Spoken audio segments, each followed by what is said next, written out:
What is up, my ducks and drakes? Welcome to the Crowd I Like. Today we'll be reading Scribbles by sketchynebula on Tumblr. The link to the author and the book are in the description below. We'll be reading chapters 7 and 8. And after we read the two chapters, I will have some announcements about a program that I'm setting up called The Gift of Fanfiction, which is this fanfiction December thing where you write month-themed fanfiction, and I'm going to take those fanfiction and read a different one each day. A one-shot, of course, because I'm not reading a whole book in a day. So more info will be at the end of the video. Until then, I hope you enjoy. Virgil hated himself. He hated the sun. He hated being alive. The pain in his skull made him want to vomit, which he already done to his heart's content this morning. But this current illness was overshadowed by the fact that he was late. Virgil's eyes kept himself stuck in the cement in front of him, his legs pushing himself forward as he essentially jogged to work. A pulse of sharp pain throbbed in his skull. Each step he made, his stomach protested loudly, threatening to make him take a pit stop to upchuck. He ran up to the building, his eyes focusing on the big red letters of the sign as he pulled himself forward. Now wasn't the time for a breakdown.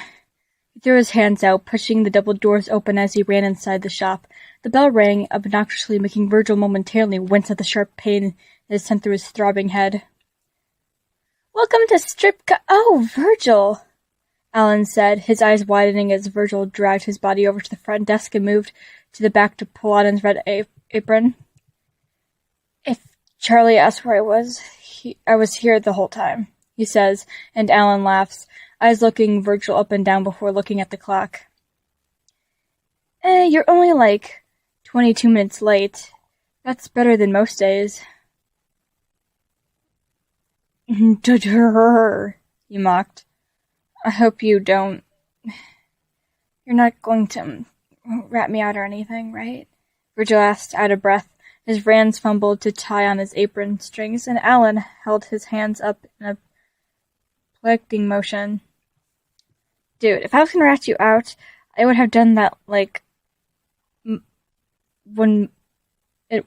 month 1 and not month 3, Alan said, clapping Virgil on the back as he came to stand by him at the front desk. Virgil felt bile rise in the back of his throat at the force of Alan's hand, and he swallowed back the bitter taste, looking up again to see a concerned look creasing Alan's face.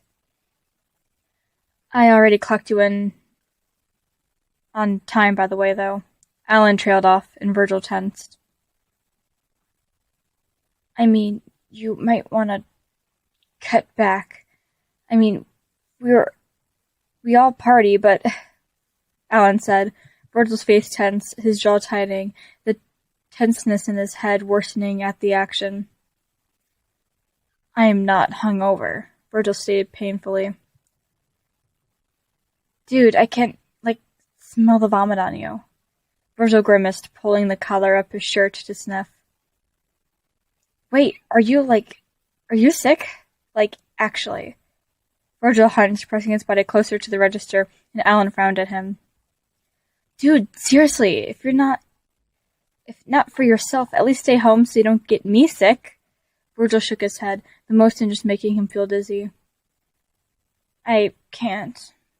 I need the money," he said before slowly lowering his head to the cool wood of the table. "Are you sure? Because I don't want you to leave if you're gonna die or something," Alan said, and Virgil waved his hand. "I can handle it," he started, putting all his energy into heaving himself back up, straightening his back as best as he could, while Alan rose an eyebrow. "Yeah, I don't believe you." He glanced at the clock before looking at Virgil again. "But I have to get home and take off my binder. I've been, seriously pushing the 8-hour limit, and that's not good for my chest." Alan pulled his stuff from his back, his eyes meeting with Virgil once more. "If you need something, call me," he said finally.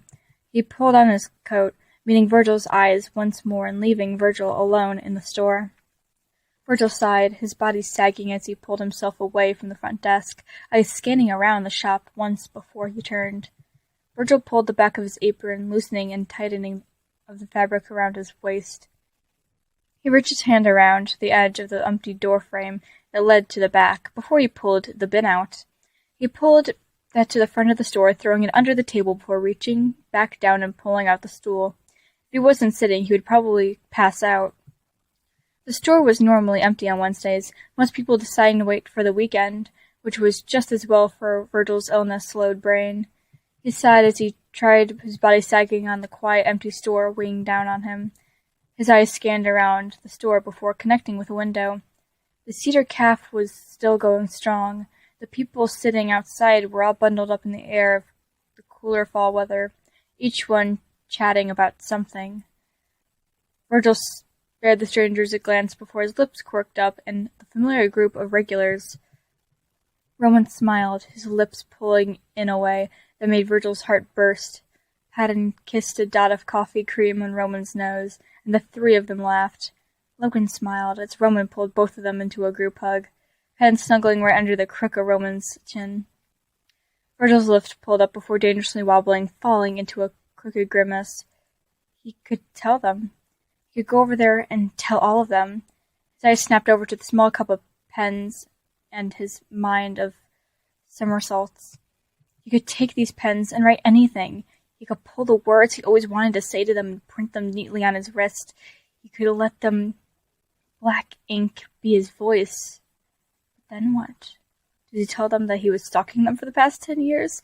That he had invaded private conversations that they didn't know he was privy to?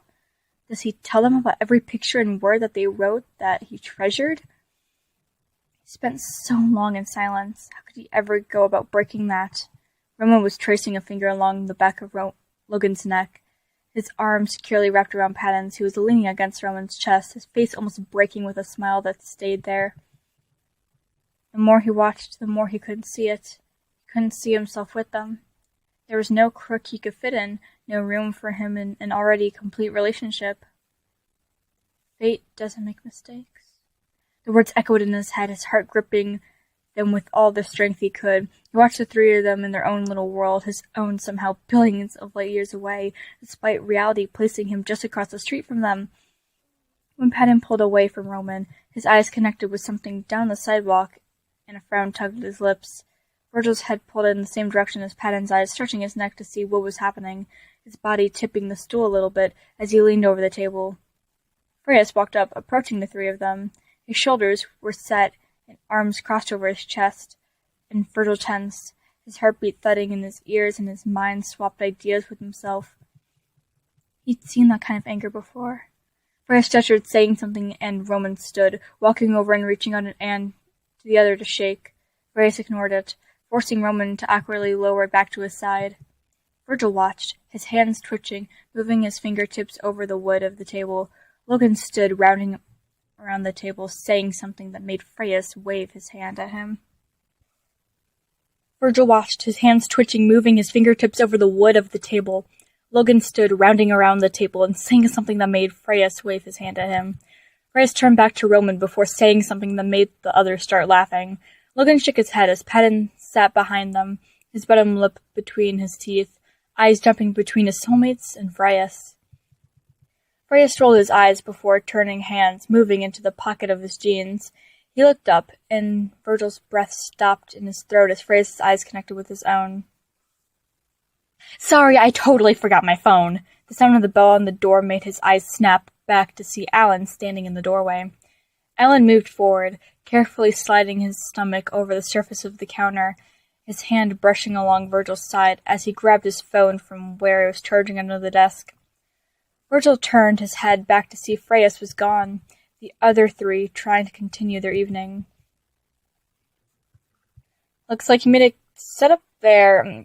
Did I interrupt something, or..." I know," Virgil said, shaking his head. It was nothing." His body pulled into the kitchen, face lax and sad as he felt the loneliness of the empty house press into him. Home sweet home, as it ever was. He pulled a chair along the floor, moving its side flush with the table in front of the small piles of bills that were stacked neatly together. His right hand clutched the Social Security envelope he had grabbed from the mailbox this morning. His fingers carefully ran along the edge of the government-issued money. He barely had enough to make rent and hospital bills this month. Not that the government knew that or anything. He doesn't need CPS disturbing the delicate balance of his life. He's barely built up enough hope to hang a future on. Now is not the time for a life-changing event. Now is not the time for anyone to find out that he is now both father and motherless. His fingers pinched the bridge of his nose, his fingers feeling his heat from his fever as his mouth pressed his chapped lips together tightly. At least he was too nauseous to be hungry. He'd have to skip meals for a few more days in order to cover everything. He pulled his backpack up, pulling his hoodie over the floor. His eyes glanced over to the blue scrawl on his wrist, Logan's smallness that he never bothered to stop writing. Virgil smiled as his eyes crinkling in the corners of his pulled-on hoodie, face falling as he slung his backpack over his shoulder. The weight of it made his fatigue suddenly hit him full force. He leaned forward as his forehead pressing against the wood of the door, and he sighed heavily. The bus would be here soon, and Virgil was not in a position to walk to school today. He pulled the backpack on more firmly, pulling the other strap up his shoulder. Each movement felt like he snapped his energy in half, and when he was done, he stood in the front of the door for a second. The air was sharp. Winter was fast on its way, bulldozing over its fall November promised heavy snow. Virgil stood outside, the wind seemingly blowing through his hoodie as he struggled to stop shivering. The bus was warm, not warm enough to bring any comfort to his fevered body, but enough for him to uncoil his arms and his torso and allow his blood flow to continue. Each bump and rock in the bus made his stomach lurch, the turns seemingly making their mission to get him to throw up. As soon as he stepped in the school, his headache increased, the throbbing turning into a sharp pain as the fluorescent lights blared overhead. He moved to walk to the hallway the nearest to the bathroom, his body slowly moving to try to not upset his delicate stomach. He started, eyes snapping fully open as his hand wrapped around his shoulder, roughly pulling him back.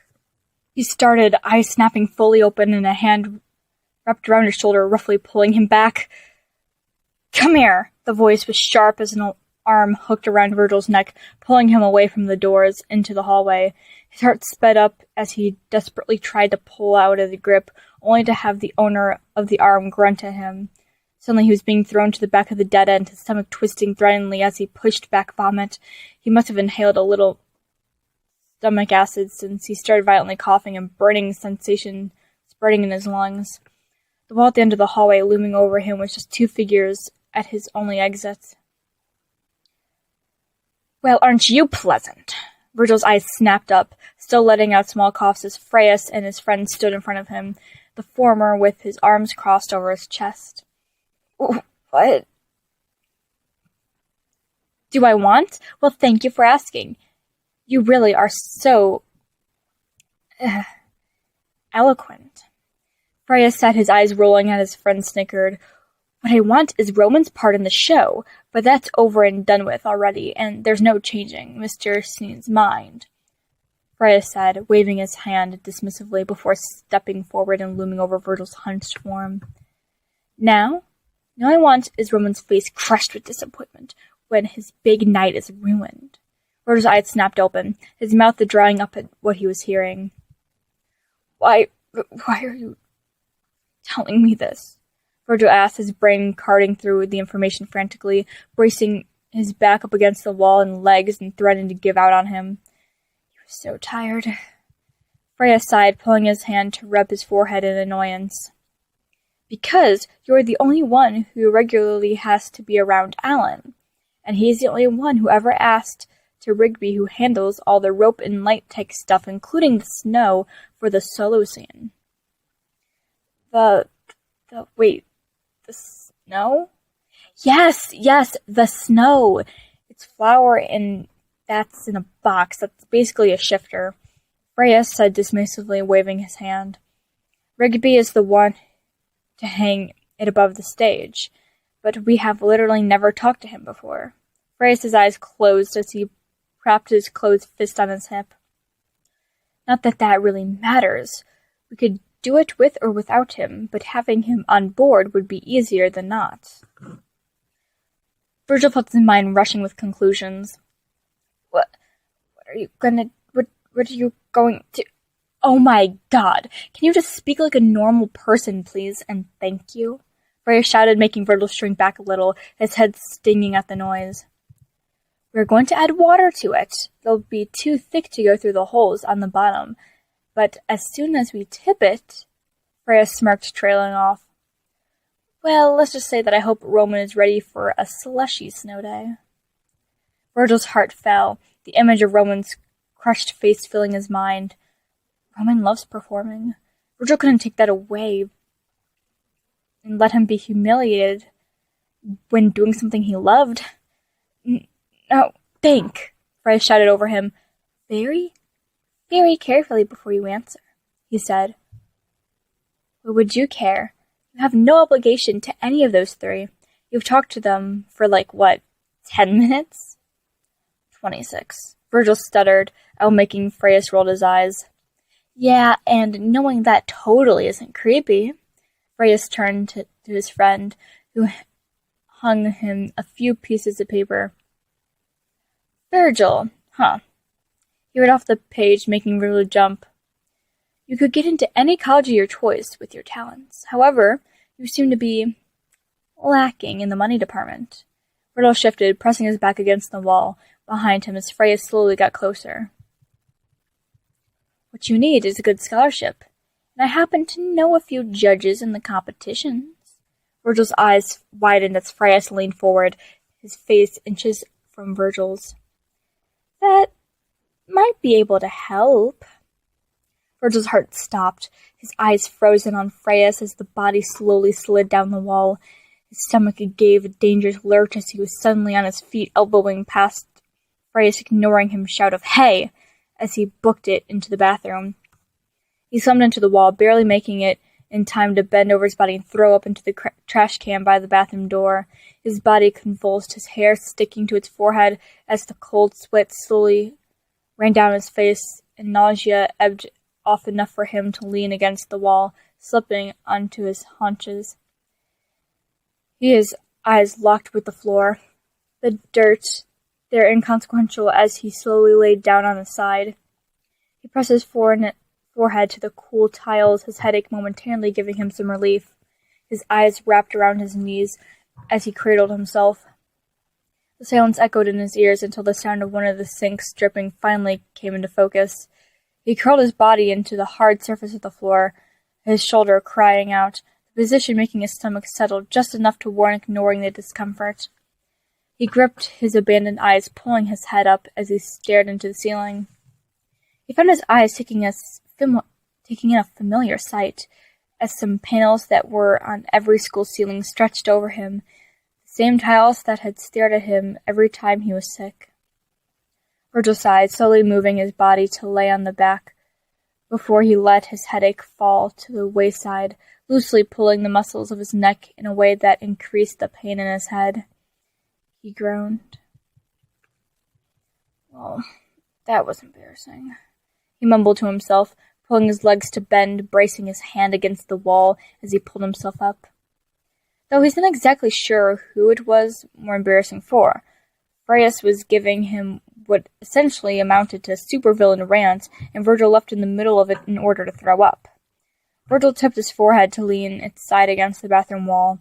His eyes closed momentarily before he pushed off the wall, slowly moving to the sinks. He ran the water from one that was dripping. The temperature was cool as his wet hand was pressed over to his feverish forehead.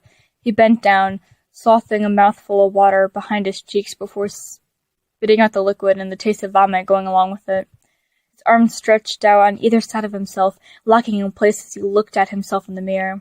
The conversation from earlier replayed in his head, each word that Freya said making his head spin. Who would want to hurt Roman? He whispered to himself, the words echoing back to him. What the sound had Virgil turning his body, moving just enough to the face of the newcomer. Is that smell? Did you throw up? Mr. Schnee said, looking into the trash before turning back to Virgil. Okay, he said, reaching out his hand and wrapping his hand around the back of Virgil's neck. We're taking you to the nurse. No, Virgil looked at Mr. Schnee, who gave him a raised eyebrow before continuing to walk. I have a test, and I need to take it, Virgil said, as Mr. Ski pulled him into the bathroom doors. Mr. Ski narrowed his eyes before sighing, mumbling out, You kids in your... before continuing. Fine, but you are to go straight home afterward, he said, and Virgil nodded, slumping his shoulders in relief as Mr. Ski removed his hand. Virgil watched Mr. Ski walk down the hallway before he attempted dragging his body to his class, his eye glancing through the window at the clock in the room to see that he was 15 minutes late. He grimaced before pulling himself to walk into class. He wasn't lying. He really did have a test today. Just that he had already accepted he was going to fail. There was no point in attempting to calculate correlation coefficients when he was pretty sure that if someone put a multiplication problem down in front of him, he wouldn't get the right answer. When he entered the room, he ducked down, pressing himself into the wall and quietly moving to his desk in the back, his heart sending a prayer out to every god that the teacher wouldn't notice him. When he sat down, he looked up to see the teacher staring at her computer screen, barely paying attention to her students who were doing some kind of bookwork. Virgil let out a breath. He didn't realize he had been holding, his shoulders slumping as he arranged himself in his seat. His hand reached down to grab its book as he froze, eyes locking with the unfamiliar red ink that was trailing hearts along the side of the blue writing on his hand. He looked up, head craning a little poke out from behind the person in front of him. He let out a small shaky exhale as he saw Roman doodling on his hand, the lines in red pen carefully guided as he drew. Virgil ducked down again, pulling all his limbs into a small pile on the chair. He pulled his aching head out to the desk, moving his wrists up and laying it in his eyesight. His eyes traced over the small doodles, and a smile creeping over his lips. Oh, Virgil, you're here! Virgil's head shot up to see the teacher looking at him. I marked you absent. Sorry. Say something next time, will you? Virgil nodded, a snicker echoing from the other side of the classroom. Virgil smiled a little, cradling his hand before his face suddenly darkened. Freus wasn't going to be getting away with anything, now while Virgil was here. Virgil didn't know the how he was going to stop Freus. He just knew that no matter what, he had to. He hunched back into the theater, wishing, not for the first time, that he wasn't sick as he wiped the water from his mouth. His eyes glanced around the few people that were still hanging around during intermission. He held his ticket so hard that it was still starting to crumple in his hands, pulling his hood as he took a deep breath. His eyes snapped up to the ceiling of the stage. The container that was supposed to be holding the snow for the show was attached to the rope. Virgil swallowed, his mouth dry as he watched a drop of water run down the side of it. Looks like he was too late to stop that. Virgil just hoped that Roman's performance won't be hurt by the lack of snow. The audience started to file back in, and Virgil waited until the lights dimmed before he pulled his black hoodie over his head, ducking under the side of the curtain. He was sweating, his hands clammy, and a headache only worsening under the bright lights. He managed to duck one more time under the back curtain, just as the theater techies finished moving the props on stage. His eyes snapped up to follow the rope that was suspending the disaster mix over the top of the stage. Virgil froze as Roman's voice echoed behind him. His heart panicked as the sound of echoing in his ears in a pleasant way. He blinked once before turning and using all his energy to run. He had a prince to save. He only needed to turn once more before the end of the rope was in his sights, being clutched by Freus and his friend. Virgil didn't slow down. He ignored his protesting body and rammed straight into Freus, his elbow jabbing his teeth into Freus's ribcage, shoving him and his buddy away from the rope. The temporary moment of slack in the rope was enough to slosh the contents of the bucket, a small pile spilling over and plopping on the floor just behind where Roman was giving a solo. The very second the other two were out of the way, Virgil had his hands around the rope, eyes widening, and he tried to pull back, gritting his teeth at the string of friction burning in his palms. The bucket was heavy, even with the pulley.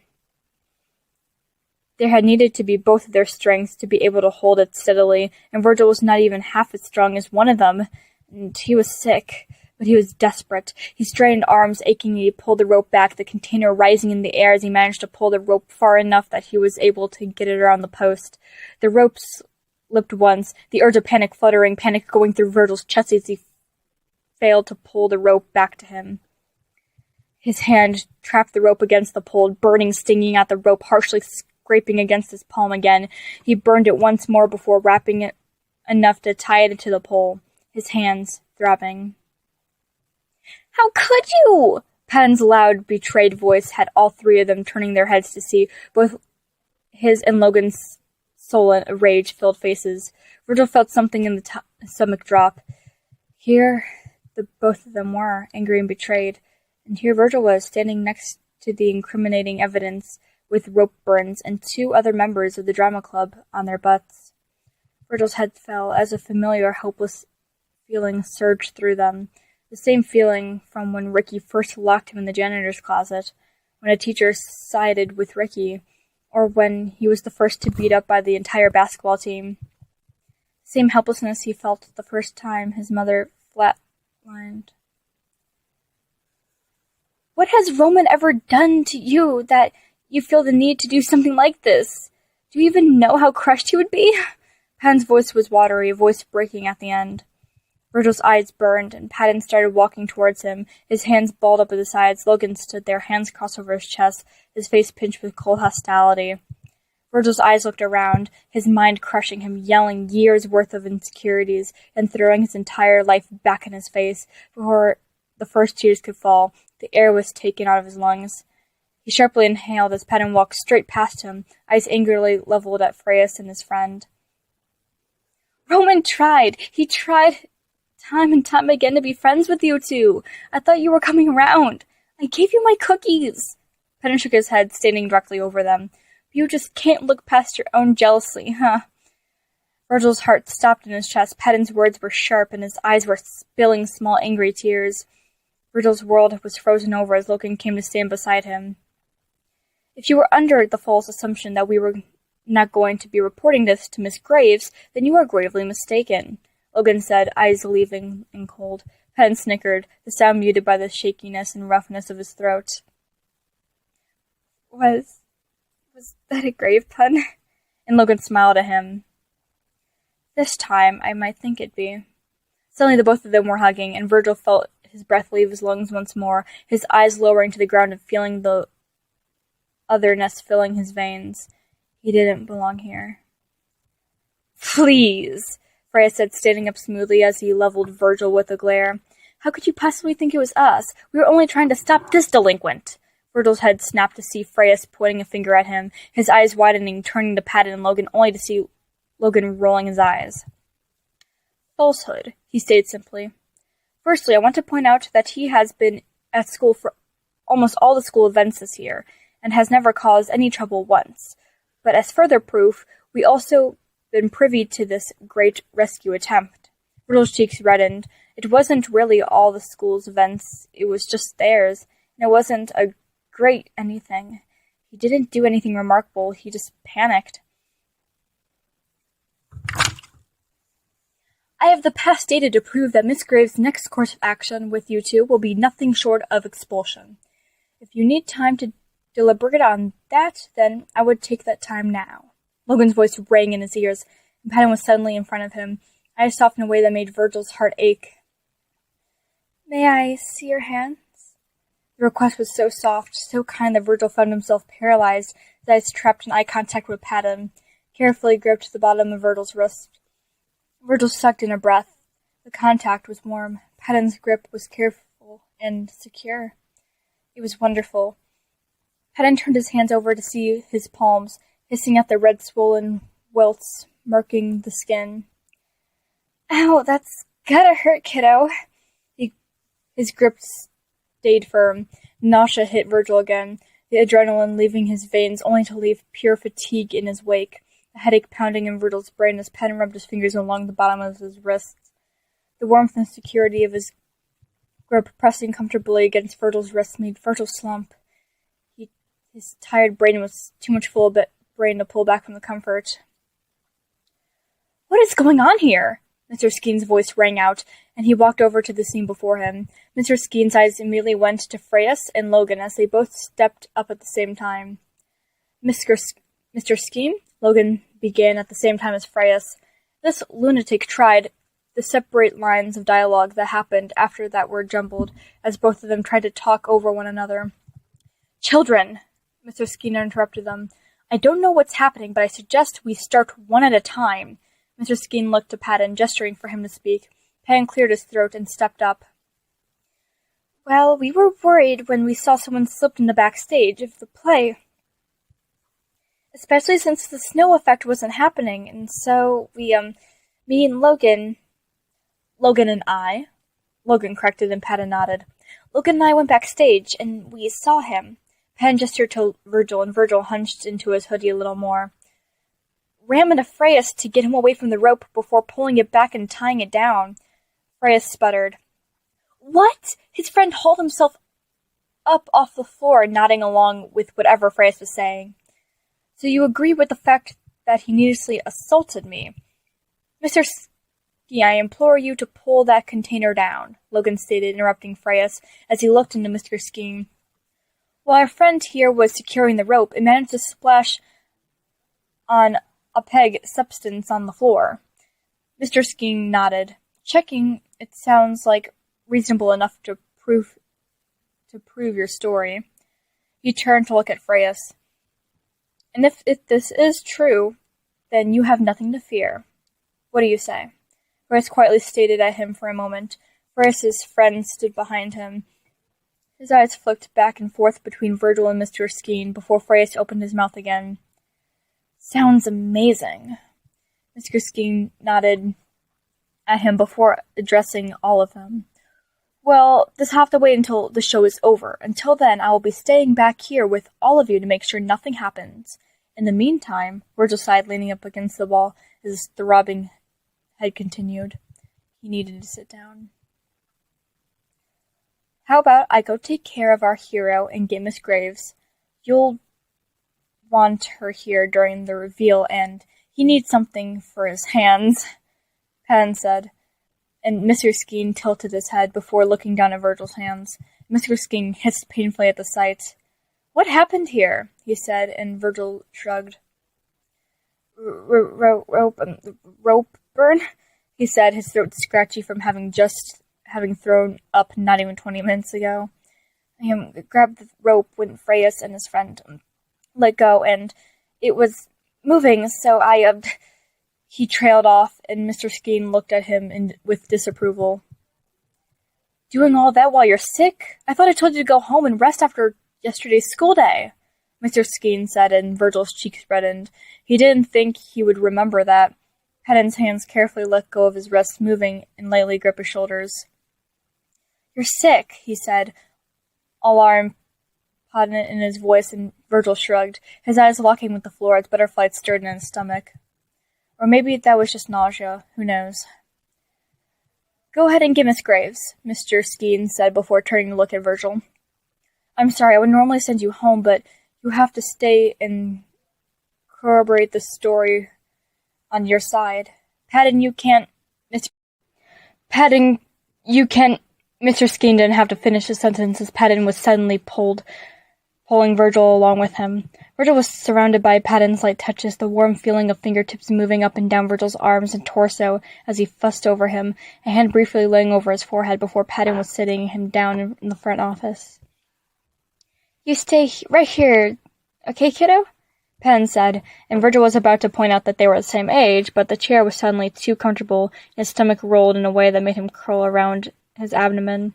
When Virgil opened his eyes next, it was a bare 2 seconds before he was on his feet, vomiting in a small trash can beside the entrance of the office. He groaned and jumped, eyes snapping behind him as his hands started to lightly stroke at his back. Patton gave him a small smile, Miss Graves standing further back with her lips pinched in concern. Virgil pulled the sleeve of his hoodie up to wipe at the seat of his brow, his eyes watering a little at the salt from the droplets as he fell further down at the motion. Patton hushed him as he helped him up. A few more words were uttered, words that Virgil didn't catch, before the trash can was lightly placed in his arms. The action made him dry heave again, clutching the bin to his chest as he leaned against the warmth of whoever was beside him. Thank... He stuttered out before interrupted by another heave, and soon he was being slowly led out of the office. The walk back to the auditorium was silent, and when they entered, Virgil only had the awareness to acknowledge that everyone inside of it was gone. As the group moved backstage, the sounds of a more frantic discussion could be heard, and Virgil winced. If this goes the wrong way, that's it. No more Sanders High. Virgil let himself slump up against the wall, sliding down to sit on the floor as soon as they were in the room. "What's wrong, Virgil?" Virgil dragged his head up to see Roman standing there, concerned eyes turning to Patton, who blinked. "Is that his name?" Patton asked, and Roman nodded. "Yes, that's what it said on the roster, at least," Roman stated, adding a quick, "We have the same math class together," at Logan's confused look. Virgil's eyes flicked over to where Mr. Skeen was hovering over the box of wet dough, fixing a small glare towards Freyas and his buddy. Virgil let his head fall down, sliding slowly to curl up on the floor. His hand started to lightly card through his hair, making his eyes drag themselves open to see Patton looking down at him with a soft smile. His chest clenched, and he suddenly wanted to cry again. He let himself press into the hand of the barest of seconds before he pulled back.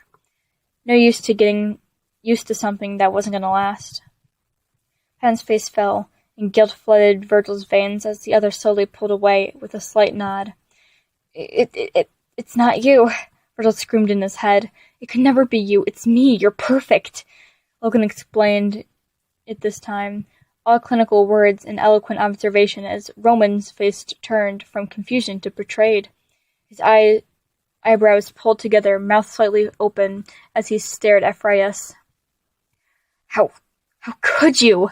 Roman said, advancing forward. Miss Graves placed a hand on Roman's chest. "The entire situation seems to be cut and dry. Freyas, you and your friend will have to be suspended, if not expelled.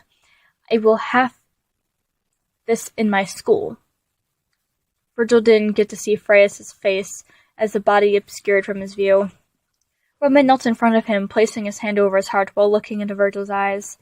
His eyes widened as Roman took his hand and brought it up to his lips. You might not want to. I'm sick." Roman didn't listen to him, kissing his hand anyway. Virgil blushed. "You are truly my hero tonight, my dark knight," Roman said, and Virgil snickered at this sentiment, sitting up some so that he could at least have eye contact with the other. "Whatever you say, Princey," Virgil said, and Roman smiled at him. "Princey. I think I like that nickname." Virgil opened his mouth to respond, but Miss Graves stepping in, eyes locking with Virgil's as she spoke. "You are to go home immediately, Virgil. I will not have students in my school suffering an illness. Get your mother to call you in next time, okay?" Miss Graves said, and Virgil pressed his lips together before slowly nodding. "Do you need anyone to come and get you?" she asked, and Virgil shook his head. Who was there to get him? As Virgil walked home, his feet dragged. He might have vomited in more alleyways than he ever thought he would be able to in his life, but he was finally almost to his street corner. The sound of footsteps pounded behind him. The bottom of Virgil's shoe scuffed on the cement as he twisted. The breath suddenly drained from his chest. "I told you you would pay," Ricky said, his eyes locking Virgil's as 3 other guys from the basketball team walked up behind him. Virgil tensed. He's seen that kind of anger before. Roman's face was stone, his eyes magma, as he barreled through the hallway, students glancing at him, eyes widening, whispering, diving out of his way as he steamrolled past them. He didn't slow down, shoulders set as he walked with purpose. Chapter 8. Virgil's lungs wouldn't inflate. His breath struck as he watched Ricky closely. It was a fight. These things, this, always ended in a fight, a beating, nothing less, but nothing more either. Nothing more, usually. Ricky's eyes were dark. His teammates kept stealing glances at him, shifting. This was wrong. Virgil's mind cried at him. This was different. Virgil's eyes scanned over Ricky's hunched form. Ricky sneered. "Looks like he won't be much of a fight," Ricky said, his voice low and level in a way that made Virgil's heart rate up speed. He was right, of course. Virgil was hunching against the wall of a building, his hair tousled and brow sweaty from fever. His pale skin gave a sickly glow from the streetlights. Virgil's lips were pressed together so hard that they were shaking, his mind running through the possibilities. He needed to run. He didn't know what he'd do if he didn't. The blunt force of a fist hitting Virgil's stomach, pulling away as he pinched forward, his abdomen throbbing as he was suddenly vomiting again. The acid smelling cautiously, one of the other boys to flinch. Virgil groaned, his stomach aching. Ricky lifted his foot, stomping down in the center of his back, sending his face smashing into the ground of sickness. "Ricky!" one of the other boys yelled. "Come on, the guy's sick!" Ricky snapped his head back, eyes filling with fury. "Huh! What was that, Fred? I didn't know you liked soulless assholes," Ricky said, and Fred came into view with a millisecond before he stepped back, shaking his head. Virgil pulled his face off the gravel. His already stinging hands pressing against the rocks there, but before he could attempt to stand, Ricky was pulling him up by the hood. He threw him back down on his butt.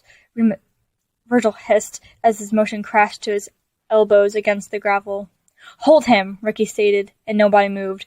"Hold him!" The yell was louder, the voice steel, and one of the other two guys ran forward, grabbing Virgil's wrists. Virgil's head was spinning, his stomach rolling in two different kinds of pain. He looked up and made eye contact with the person holding his wrist before he slowly closed his eyes. Holy! His hands pulled away before they were burned, and Virgil's eyes snapped open again. Red and blue. The red and blue pen marks scrawled almost all the way down his forearm, the two colors pinned in different handwriting in Virgil's own. The colors were loud against the pale flesh, his sleeve knocked almost down in his elbow. "What, two?" The boy backed off, looking at Virgil like he was a threat. He, who was convinced and sick with bruises surely forming on his abdomen. And just when the last one was healed too. "3, Virgil croaked out. "I have 3. Fred's face paled in horror with Ricky growled. "What are you guys, idiots? He must have wrote that himself." Virgil shrugged, his body sorely protesting the motion as he let himself fall at the wayside, his body moving a slowly curl up his side. Ricky's eyes were wild, his protest sounding more like an argument. He was trying to convince himself rather than any kind of statement. Something duly registered in the back of Virgil's mind, silently clicking together pieces of a puzzle he didn't know that he was trying to solve. Benny's words echoed in the back of his mind as he turned over to the past 10 years on his head. Ricky, who grew up with a set of apple pie, monophobic parents. Ricky, who knew what a solace was before they were old enough to even know that term for it. Ricky, who knew that there were people without soulmates before any of their peers in first grade. Ricky, who never had any writing on his arms. "Ricky, you have to be kidding me!" Fred yelled, grabbing his collar of Ricky's shirt. "Look at him!" Fred whipped around, gesturing to Virgil. Virgil's face, who had scratches and scrapes from the gravel. Virgil, whose elbows were bleeding, soaking through the hoodie. Virgil, whose body was shaking in the cold air, and the adrenaline making him freeze in the spot. Virgil, whose wrist was coated with writing and doodles. Ricky pulled away. "What, Fred? You think I'm going to take your C student knowledge for anything?" Ricky yelled, pushing Fred off of him. "You're so fucking worried." Ricky pulled a Sharpie out from his pocket, and Virgil felt his blood go cold, his mind clouded, and his ears filled with static. "Hold him! Fucking hold him!" All three of the others stood there, eyes glancing around, and Ricky growled, "Fine, I'll do it myself." Suddenly Ricky was on top of him, pinning his hands up with the right hand and the left hoodie with Sharpie. Virgil thrashed, his chest heaving as he let out wild kicks and shifted his arms, not caring about the large scrapes that were forming on his wrists, and Ricky pulled pressure trying to hold him down. The pen cap was in Ricky's mouth, the tip coming forward. Virgil's face, and Virgil screamed, throwing his head back and forth. His eyes grew tightly shut. "Ricky!" Ricky wrote on Virgil's forehead, flattening the tip with the pressure used, ink spilling to Virgil's face as he did so. Then the crushing force of Ricky's body was pulled away. The air was back, the sweltering heat pulled away to him with the forgiving coldness. Virgil risked cracking an eye open, seeing Fred with his arms hooked underneath Ricky's armpits, holding him back. The Sharpie forgot it on the ground. "Get out of here!" Fred grunted, narrowly missing getting his face by Ricky as the other shrugged in his grip. Virgil didn't move, his hand shaking as he pressed his fingers into the forehead, pulling him away to see ink coming from his fingers and droplets of sweat. "Go!"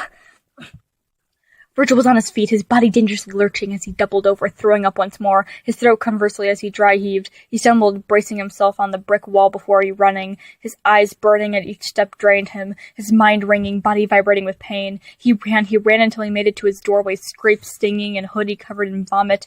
His body nearly ran to the doorframe on his apartment as he shakily unlocked and pulled the door open, ripping his soiled hoodie over his head as soon as his feet hit the kitchen tile and throwing it on the floor.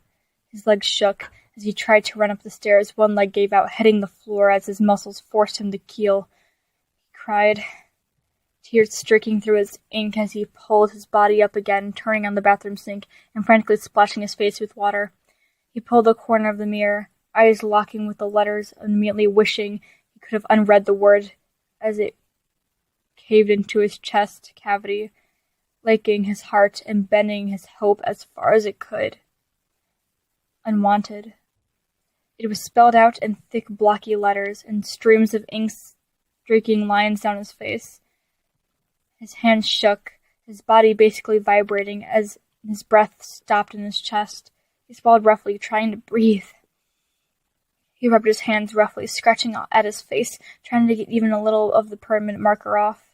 He sobbed, his breath finally coming back in a simple, sharp inhale as he wailed. 10 years, and he wasn't even the one who got to write something. Roman's face was stone, his eyes magma, as he barreled through the hallway, students glancing at him, whispering, diving on his way, and he steamrolled past them. He didn't slow down, shoulders set as he walked with promise. His eyes only softened when he landed on where Logan and Patton were standing, Patton crying in Logan's arms. Logan's face pinched. "Who did it?" Roman growled. "Was it Freya's? I will kill—" "What?" Patton said, voice high and shaky as he turned to Roman. You mean Freya's didn't do it to you?" Roman paused, mouth slack before he turned to Logan. "Wait, was it you?" "No, I did not write. It was on my forehead. Nor did anyone else write that was on me. I already tried using hand sanitizer to remove the marks this morning. It was not written on my end." Roman sighed relieved, flooding in his chest, his hands reaching out, pinning Patton's arms to his sides before pulling him into a hug. He tucked Patton's head under his chin, shakily inhaling. One of his hands reached up to grip the upper part of Logan's arm, giving the other a meaningful look. "I'm glad you're both okay," he said, his shoulders fell, eyes watering, until a tear escaped. Patton smiled, pulling away and gently wiping a tear off his face. Patton's eyes barely glanced up, but barely he was frowning again, the black words on Roman's forehead making his chest ache. "Guys," he whispered, "if it wasn't any of us, who was it?" Roman clutched at Patton as they both turned to Logan. Logan pushed his glasses further up his nose, his eyes lowered carefully, flickering in deep thought. "We are missing someone here," Logan said, and Patton nodded, Roman's eyes looking at the floor. "I never wanted to say anything," Patton said, and Logan nodded. Roman sighed. "Why, if we have another soulmate, why did they never write anything? We met up in middle school. Why wouldn't they?" Logan shrugged, and Patton pulled Roman's chin down so he could look in Roman's eyes. "I guess we'll just have to ask them when we meet them," Patton said, a light overtone trying its best to overshadow the shaky sound of his voice. Logan's lips pressed together before he sighed. "I doubt it." He trailed off, Roman and Patton looking at him softly as he collected his thoughts. "I don't think that," he started, carefully making eye contact with the others. "Whoever they are going to be too comfortable with the idea of revealing themselves." Patton frowned, his eyebrows shooting to his hairline. "Why? Why wouldn't someone want to be with their soulmates?" Logan shook his head, shrugging helplessly as he looked at the others. "I don't know. However, we do know that it seems like the only time we ever heard something from their end until now, and it looks as if it wasn't even them who wrote it. Paddin's eyes widened. Who would hurt? Paddin stuttered. I want to hug them. Paddin finally got out, his eyes watering all over again. Roman paused, his mouth opening and closing before he let out a frustrated sigh. I don't understand, he said slowly.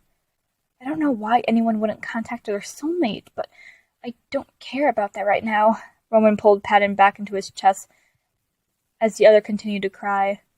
Right now we need to focus on meeting them, and then we could figure out everything else. Logan nodded. What did you have in mind? Virgil came to slowly, breathing, eyes scanning the ceiling as he laid on the tiles of the bathroom flood. He felt empty. He barely registered the fact that it was Monday, and that all the intents and purposes he was late for school. That is, he would be late if he had any mind to attempt to go to school. He hauled his body up, legs shaking as his stomach clenched, the nausea building again. He moved to the sink, running the water, the guilt built up in his chest as he saw the black ink from the corner of his eye. It forced him to walk around at school all day with this on their foreheads. This is if they went to school after seeing that this was on their heads, and Virgil knew they did. Logan, too obsessed with the studies, Paddin was with too many commitments, and Rowan with too much pride. Virgil's eyes looked up, only freeze there, his breath catching in his throat. He didn't have the energy to react past that. His emotions drained, his body sore. His eyes scanned over the writing, red ink kissing his cheekbone with the word, adored. He scanned over it again and again until he let his eyes fall to the list going down his arm in Logan's writing. Sharpie comes off with hand sanitizer, sunscreen, rubbing alcohol, baby oil. It wasn't until he looked to the other arm to see it all seem to catch up with him. The drawings of clouds and sunlight mirroring pictures he cherished for so long. He felt himself let out a soaked sob, bringing his arm up to his chest and cradled the images. He slid down to the floor, rocking. He held onto his own skin as he could hold on to the drawings themselves, the writing and the warmth. His stomach interrupted his breakdown, making him lunge forward, bending over the toilet as he heaved, bile rushing up to his throat. It wasn't like he had anything other than bile left to throw it up. He sighed as he lurched subsided, his body pressed into the dirty bathroom tiles. His eyes glanced over to Logan's list. There might be sunscreen in the cabinet beneath the sink here. Logan smiled, eyes glancing up at the bathroom mirror as he washed his hands. The Sharpie was slowly being rubbed away, being lighter with each smear as whoever was on the other end worked with the substances that Logan's list onto his skin. The first words to be healed, he supposed. The first of many, possibly, if Logan's own baseless exploitations end up holding true. Logan shook his hands into the sink basin, letting water droplets fall. He leaned forward, staring into the mirror, letting flow that weird thoughts and feelings that the letters of the sloppy black marker brought. Logan didn't know much when it came to emotion, his own and others. That historically was Paddin's specialty. And as soon as the other stops reeling with so much guilt for not realizing, he'll probably be a better source of knowledge on how to go about this. Logan frowned, wishing not for the first time that he wasn't so clueless with such kind of things. He could explain quantum theory to a second grader. He could map out amino acid structures and do calculus quicker than any adult could do multiplication. He could give Roman tips on body language and acting, help Paddin with picking dirt for his plants with a specific and perfect pH balance. When Roman doesn't get a part, when Paddin's upset, what can he do? What can he do other than stand there? What can he do other than sit and watch? Because when emotional things happen, suddenly he's frozen. Logan tore the paper towels he needed with a little bit more gusto than usual, giving one last glance over at the last marker fade. He pulled his head to the side a little, looking at Roman's little note on their cheeks. Logan might not understand emotions very well. He might not be able to help where it counts in a relationship, but he does understand enough about emotions to know that his soulmate is in pain. He bent down to his backpack that was just under the sink.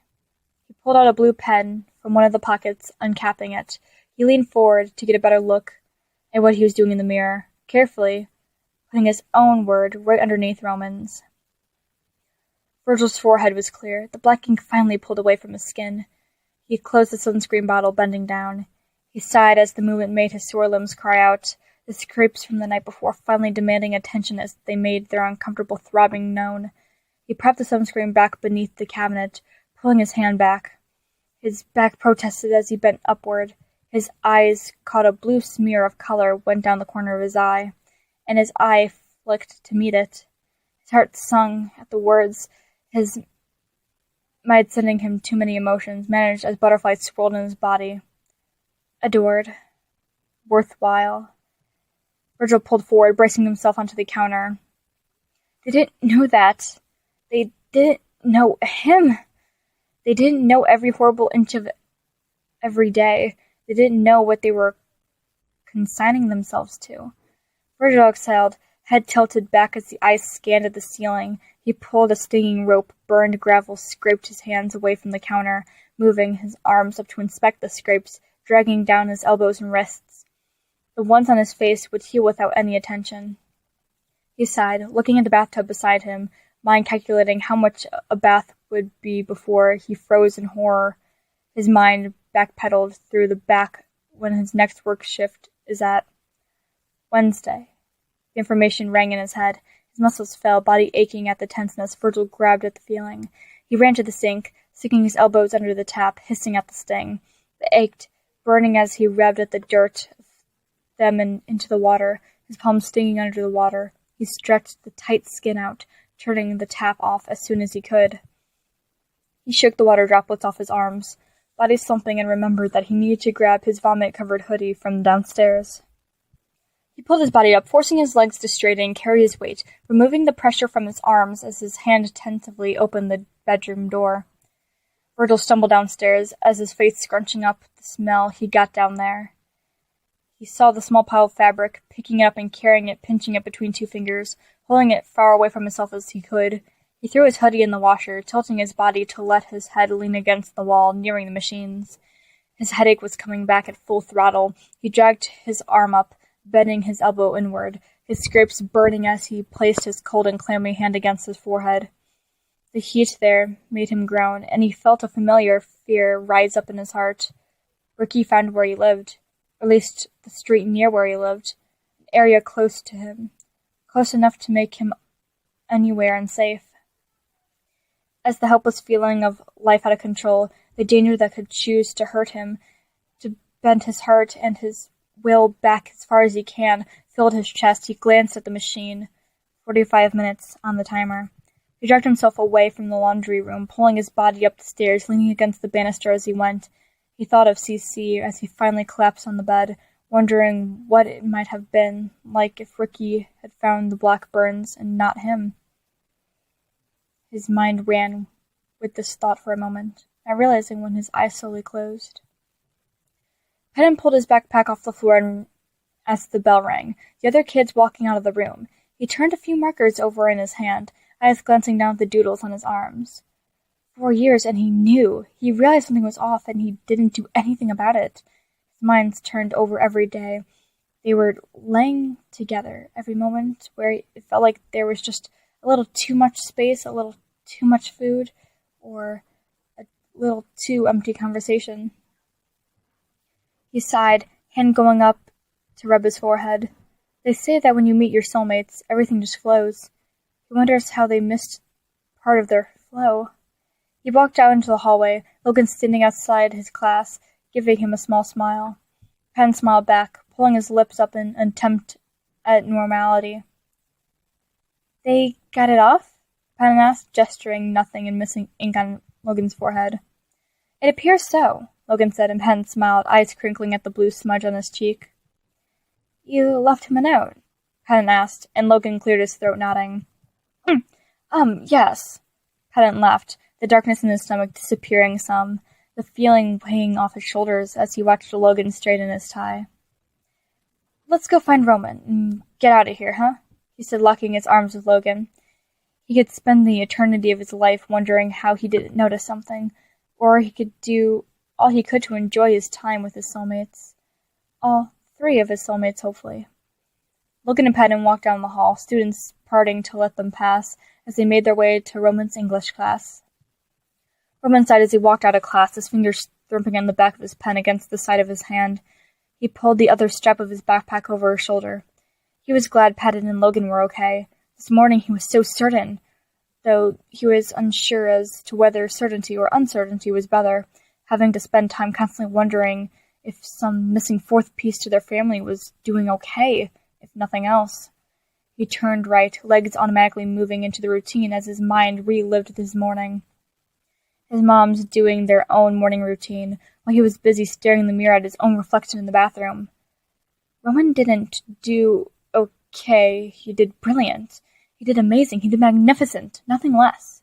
He wanted the same for his soulmates. He'd strive for the ideal with the dying breath, but if it wasn't brilliant, if somehow he couldn't manage amazing or magnificent, he at least wanted the comfort of knowing that he was there enough to protect them. Roman? Roman looked up, eyes locking with Logan's face as he beamed at the wall, scrawling in the writing the other had on his cheek. Patton smiled, and he put emphasis on giving the other a small smile back. He swung his arms around the other two, pulling them as close as he could, pulling all of them together as tightly as he could hold them. "Hey, let's go get dinner, huh?" he said, and all three of them putting personal anguish on the back burner. Virgil opened his eyes, his mind and face throbbing as he lifted his muddled head on the pillow, turning it just enough for his sticky eyelids to crack open to see the clock. 7:36 a.m. He groaned, pulling his body up. He couldn't have 2 unexcused absent days. It would get him a detention that he really couldn't afford to have. He could pretend to every college and employer that it was his old school that was troubled and not him, and he can't keep that up, that facade, and that getting detentions at Sanders High. He yanked at the shivering body from the tangled blankets around his waist, dragging his backpack out from under the space underneath his desk. Slinging it on, he pulled his body to the bathroom, eyes looking in the mirror, his face pulled down as he saw that a large bruise had formed just under a large scrape on his left cheek. His hands shook as he reached his fingertips on top to touch the side of his face, grimacing at the sting, the movement pulling his cheek in a way that made it burn. He groaned, letting his hand fall to his side. His nausea was down at least, having faded to a dull headache in his stomach. He let his warm wrap around the center. The pull of the scrapes down at the elbow made the scabs break, and he hissed. He pulled himself from the bathroom, his body racked with fatigue as he moved down the steps, body draining each ounce of energy used just getting to the laundry room. He bent down to remove his wet hoodie from the washing machine, pulling it on. He didn't give the best to ignore the shivers that started at the wet fabric, fell against the sore and tight skin. He tried to flex his hands, his palms stinging. He sighed, pulling his hood over his head, and shivers made him already sore muscles pull. The cold hair hit his body. As soon as he walked out the door, he started shaking and he huddled into himself. The bus pulled up. Probably only a minute or two later, but Virgil couldn't tell the difference between a minute and a day at the moment. The driver gave him a look over his glasses, carefully watching Virgil as he shakily climbed the steps into the bus. "Are you okay?" he asked, and Virgil gave a nod. "Just cold," he said. The bus driver looked unsure but nodded, moving his head to look forward, and Virgil moved to the back to sit down. He huddled next to the window. As the bus moved forward, his stomach lurched uncomfortably, the nausea hitting him tenfold as the bus thumped along the road, each turn and swerve making his stomach spin. The smell of petrol and metal making the taste of the bile poignant on his tongue. He nearly threw himself off the bus when he stopped at school, the cold air making his sigh and his body start to uncomfortably shiver, the coldness in his wet hoodie pressing against his arms. He ducked his head further into the hoodie as he entered the building, his mind reeling as he pressed against the wall in order to stabilize himself. The warmer air of the school did nothing to soothe his muscles as he braced himself. The world spun for a moment, making Virgil panic as he promptly fell to one knee, letting his mind teeter to one side and pitching him forward. "Are you okay?" a teacher asked, crouching down at Virgil's hand stretched out, pulling at his laces on one shoe, tightening the worn, frayed laces. Just tying my shoe, he said, struggling as he stood up. The teacher rose a brow, standing with him before nodding and moving forward. Always moving forward. Believing him is easier than actually having a problem, he supposed. Virgil dragged his body in his math class. Body slumped as he entered the door, right as the doorbell rang.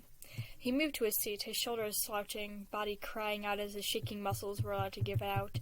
His body was shivering, though it was a lot less hard than it was outside, but enough to irritate the turning stomach and fighting flesh. Virgil's eyes pulled forward, catching Roman's concerned look, his breath-hitched eyes averting themselves immediately as he ducked his head. He didn't know. He didn't know it was Virgil. He didn't even know who Virgil was. Not really. Virgil? The teacher called his name. Here! He croaked, and the teacher looked up, her eyebrows raising to her hairline, hand hovering over the clipboard before marking him present. He let his body pitch forward, leaning his burning forehead into the coolness of the desk as his body shivered, the slight shaking making him pull his hands up to grip his upper arms, his palms burning as he clutched the fabric of his hoodie. He gritted his teeth with a brief, intense moment of pain before it started to ebb off and his breathing evened. His mind faded in and out of class, his eyes slipping closed every once in a while as he stayed in between an area of sleep and rest. When the bell rang, his eyelids cracked open, his hand moving to tug his hood further down before he pulled his body up, gripping the straps of his backpack. "What are you doing here?" Virgil's head snapped up to see Roman. His lips pinched together as he carefully looked Virgil up and down. "What?" Virgil stammered out, his brain halted. "You are still sick. Really sick by the looks of it," Roman said, and Virgil hunched further into his hoodie. "I'm better," he stated, and Roman shook his head, eyes suddenly going soft in the way that made Virgil's heart ache. Made it ache for warmth and the softness of the other's hand on his. No, you're not." As if to prove a point, Virgil's stomach clenched. His eyes widened as he ran, pitching forward and barely making it to the trash can in time to heave up his stomach. "Virgil!" the teacher cried out in shock. Virgil tensed, pulling his body up, stumbling as his legs straightened. He turned, eyes wide as he rushed out of the room. He couldn't be sent home. There was no one there. They couldn't call anyone to come get him. There would be questions. He can't be in the system. He can't get lost. If he can't be with his soulmates, he wanted to at least be around them. His stomach clenched, and he stumbled, knee giving out as he fell to the floor in the hallway. The footsteps echoing behind him had him pulling himself back up, legs shaking like his belly as he burst into the bathroom, running to a stall and collapsing there, his stomach twisted as he dry-heaved in the toilet, bile rising up in the back of his throat, a hand brushing against his back, his body tense as he jumped, making him double over again as his stomach tried to empty. He was barely able to look up, his eyes lifting with enough to register Roman's form, and it collapsed back into the toilet. Roman's hand stayed there, rubbing in slow circles before pulling away, leaving the oppressive cold at Virgil's back. The silence in the room told Virgil he was alone. Something inside him cried, only to be quickly forgotten as he dry-heaved again. His back arching and his throat ached, his body was still racked with shivers. "Virgil, honey?" Virgil's head pulled up, groaning as he saw Patton just behind him, halfway in the same stall as him. "I'm going to get Miss Graves that Virgil came to school and we are going to take him back to his home."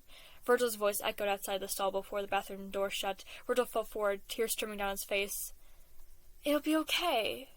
You're okay," Roman said suddenly there, whispering on Patton's hands, reaching to unzip his hoodie. He groaned, mouth not quite forming words as he tried to pull away. "Your clothes are wet," he said.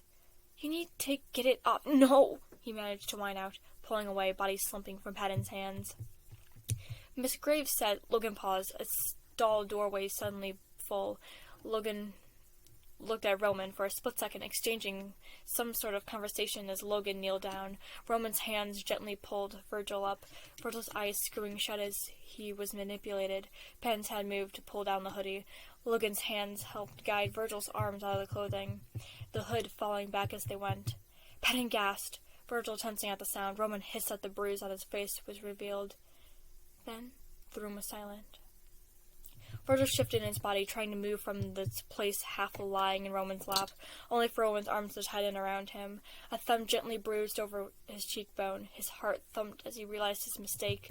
The words are there, printed and burned into the back of his mind, sending tears into his eyes as he hiccuped. "Virgil?" Penna whispered, his voice shaky, and Virgil flinched. "Kiddo, can you look at me, please?" Virgil only closed his eyes tighter, the stinging in his skin ignoring as his eyes watered, slowly streaming down his face. A hand came lightly to cup his injured cheek, a thumb brushing at the small stream of tears. His face relaxed, eyes closing more gently as he leaned into the touch. Virgil sighed at the feeling of warmth. Slowly his hand fell away, leaving a trail of want behind. Roman stood up, lifting Virgil up with him. Virgil's arms automatically reached up, wrapping around the other's neck. He fell forward, letting Roman press him against his chest. The warmth made him relax, his body going slack, as everything was peaceful and dark. So that is it for today, folks. Thank you for listening. To find out more about my program that I'm holding up called The Gift of Fanfiction, click the blue thumbnail that you see on the screen now. It is a very cool thumbnail, and you should click it and read it, and then go to the description and fill out the form once you write a fanfic. It's super cool. If you're interested in following me on any socials, get updates, get more into like spicy things like me fighting over Sanderside ships, go follow my Twitter. Twitter is a very fun place, and you should go follow my Twitter. And yeah, especially in this time, I definitely need to tell you to do your best. But sometimes your best is just sitting there and taking care of yourself. So don't forget to do that too.